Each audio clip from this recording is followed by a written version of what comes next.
Today what I'm going to discuss with you is self-storages. I happen to love self-storages, and now I'm going to explain why. Okay, number one, in self-storages you have a lot of cash flow. The reason why you have cash flow is because the expenses are not so great.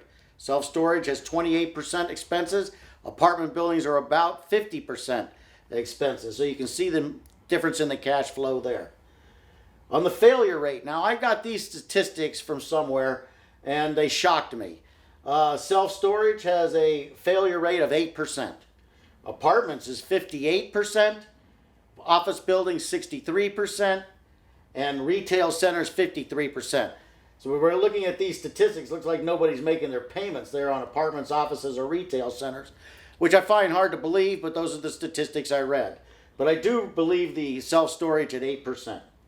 Low risk. Okay, the vacancies don't hurt as much. If you have 120 units and 10 are gone versus a 10-unit apartment building and 1 is gone, you can see the difference in the income there. All right, almost no lost rent.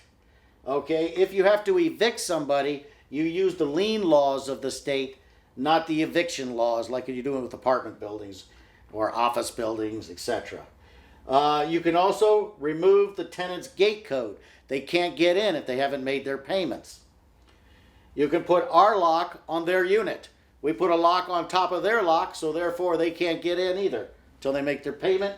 And you can auction off the stuff in the self-storage in about 45 to 90 days, depending on your state laws. Okay. You can also turn self-storages into multiple profit centers. Number one, you can have truck rentals there. I'm sure you've seen U-Hauls, etc. You can have a billboard there or a cell tower to bring in some extra income. You can sell tenant insurance. You can also pack and have a pack and ship business. And you can put an ATM in there and charge a couple of bucks there. Those are multiple profit centers. Now, also, let's talk about the tenants in a self-storage. All they have is stuff in there. No toilets. Okay, very important. They can't clog up the toilets.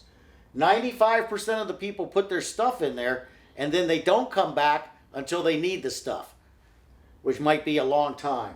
Average stay, here you go, 14 months. So you might only see them once or twice during the 14 months. You can use kiosks. They have kiosks now so you can get in and out. And they're also very easy to invest nationwide. You don't have to be there for that. Okay. Leverage. Let's talk about the leverage. You're buying an apartment building, you might only get 65, maybe 70% loan to value. Over here, you can get 85 to 90% loan to value, and private lenders love self-storage versus apartment buildings or retail buildings or office buildings. They also have low operating costs. The property tax is low, utilities are low. Actually, there's no water, okay, no gas, etc. Insurance is low.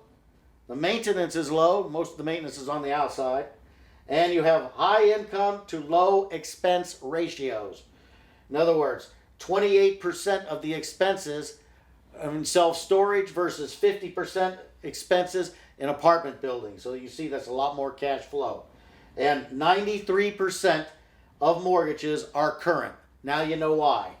Okay, this is the reason why I love self-storage. I'm getting more into self-storage. So if you have any investors out there who would like to join us on syndicating some self-storage, just get a hold of me, watch my emails. You can go up to my YouTube, which is #FloydLoans, or go to my Facebook at Floyd Loans, Twitter at Floyd Loans, or you can just email me direct at floyd@woodrumfinancial.com.